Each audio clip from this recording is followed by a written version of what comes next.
ছোট্ট একটি গ্রাম, গ্রামের নাম রঘুনাথপুর। নিত্যদিনের মতোই সবাই সবার কাজে ব্যস্ত। কেউ ক্ষেত খামারে কাজ করছে, আবার কেউ দেখাশোনা করছেন।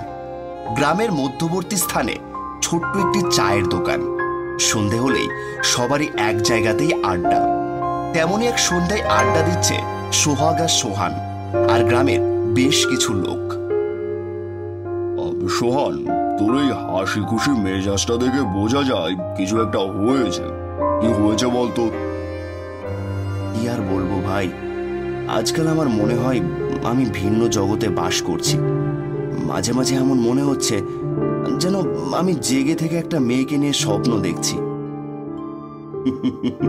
মেয়ে? তুই মজা করছিস তাই না? না না, এটা মজা না, সত্যি বলছি। শিউলি নামের এক মেয়ে, তার সাথে যখন আমার দেখা হয় অদ্ভুতভাবে আমার চারপাশটা শিউলি ফুলের গন্ধে ভরে যায়। আর যখনই আসে সবকিছু বদলে যায়। এই ভর সন্ধ্যাবেলায় তোর কি হয়েছে বলতো? তাহলে শোন, কাল সন্ধ্যা থেকে শরীরটা কেমন যেন করছে। আমি ভাবলাম একটু ঘুমিয়ে নি। আমি যখনই বিছানার কাছে গেলাম অদ্ভুত একটা অনুভূতি হলো। আমি আরো দুর্বল হয়ে যাচ্ছি। তার বিছানার পাশে শুয়ে পড়তেই মনে হলো আমি স্বপ্ন দেখছি। আমার চারপাশটা শিউলি ফুলের গন্ধে ভরে গেছে। তার কিছুক্ষণ পরেই অদ্ভুত সুন্দর একটা মেয়ে, সে যে কি অপূর্ব দেখতে বলে বোঝানো যাবে না, আমার কাছে আসলো। আমার তো মুখ দিয়ে কোনো কথাই বের হচ্ছে না। সেই অপরূপ সুন্দরী মেয়ে আমাকে বলল, তোমার কাছে আসলেই আমার সব কিছু বদলে যায় সোহান। আমি তোমার প্রেমে পড়ে গেছি। শিউলি, তুমি তো আমার জীবনের আলো। তুমি আমার জীবনে আসার পর থেকে সবকিছুই অন্যরকম। শিউলি আর সোহানের প্রেম কাহিনী ছিল মায়াবী, কিন্তু সোহান জানতো না যে এই প্রেম তার জন্য একদিন বিপদের কারণ হয়ে দাঁড়াবে। ওর সাথে কি এগুলো সত্যি হয়েছে? আমার তো কেমন জানি লাগছে তোর কথা শুনে। আচ্ছা যাই হোক, আজকে তুই বাড়ি যা। কালকে আমাদের এই ছোট্ট নদীর পাশে এই বিষয় নিয়ে আলোচনা করব। কথাটি বলেই সোহাগ উঠে দাঁড়ালো, সাথে সোহানও। দুজন একসাথে বাড়ির পথে রওনা দিল।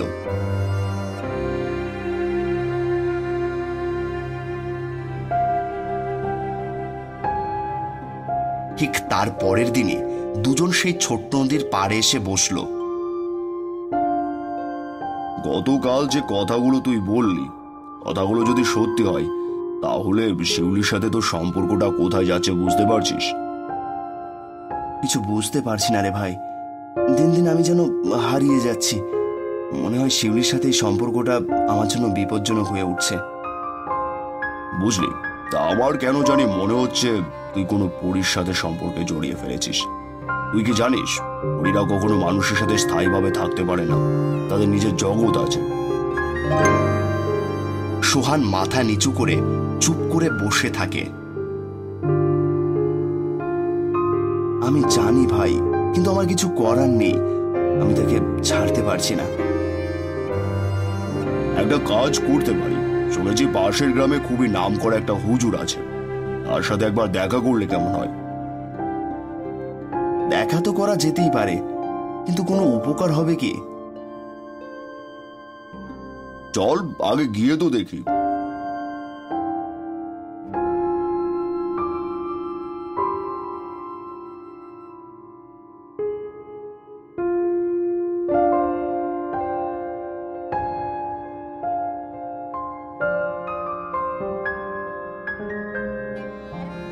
যেই কথা সেই কাজ। তারা নদীর পাড় থেকে এসেই একটা সিএনজিতে করে হুজুরের কাছে যাওয়ার উদ্দেশ্যে রওনা দেয়।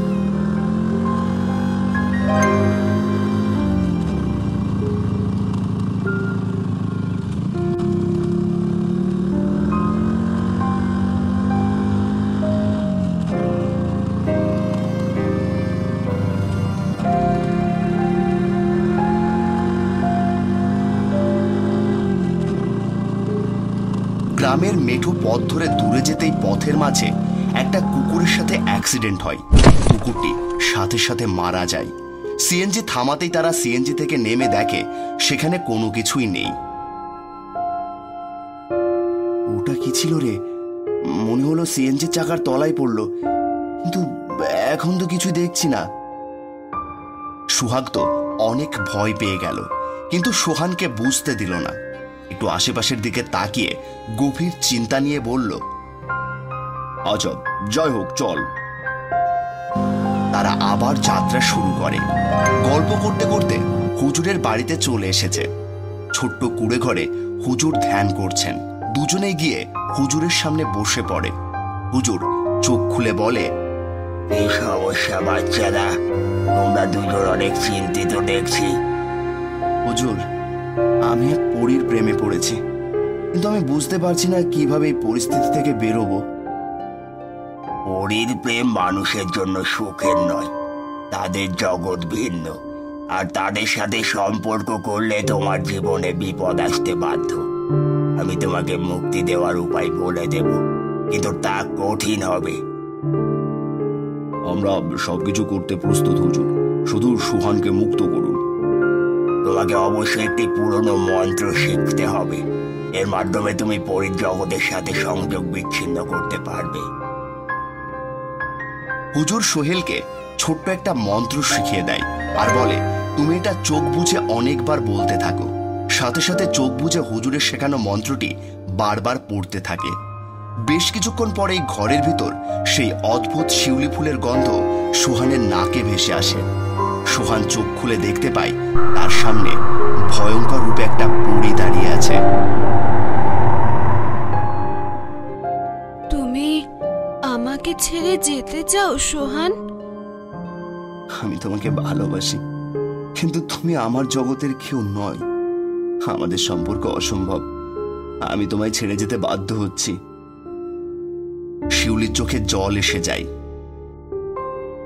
আমি বুঝতে পারছি সোহান, কিন্তু জানো, আমি সব সময় তোমাকে ভালোবাসবো। আমি প্রথম কোনো মানুষকে ভালোবেসেছিলাম। তুমি নিজে থেকেই যখন চাইছো না, তাহলে আমি নিজেই চলে যাই। বিদায়, বিদায়, বিদায়। সোহান জানত শিউলির বিদায় তার মুক্তির একমাত্র উপায়, কিন্তু সেই ভালোবাসা তার মনে চিরদিনের মতো থেকে গেল। বেশ কিছুদিন পর সোহান এবং সোহাগ গ্রামের রাস্তায় হাঁটছে। সোহানকে একটু শান্ত মনে হয়, কিন্তু চোখে তার কষ্টের ছাপ স্পষ্ট। কেমন লাগছে এখন সোহান? মুক্তি পেলাম ঠিকই, কিন্তু শিউলিকে হারানোর কষ্টটা সারা জীবন থেকে যাবে। ওই শক্ত থাক, সব ঠিক হয়ে যাবে। সোহানের জীবনে শিউলির আশা এবং চলে যাওয়া তার জীবনের এক গভীর শিক্ষা হয়ে রইল। ভালোবাসা যেমন শক্তিশালী, তেমনি কিছু ভালোবাসা থাকে যা আমাদের ছেড়ে চলে যেতে হয়, জীবনের কঠিন সত্য মেনে নিয়ে। হ্যালো বন্ধুরা, গল্পটি যদি তোমাদের ভালো লাগে তাহলে অবশ্যই চ্যানেলটিকে সাবস্ক্রাইব করে রাখো আর পাশে থাকা বেল আইকনটিতে ক্লিক করে রাখো। তোমাদের একটি সুন্দর কমেন্ট ও লাইক আমাদের নতুন গল্প তৈরিতে অনেক উৎসাহিত করে।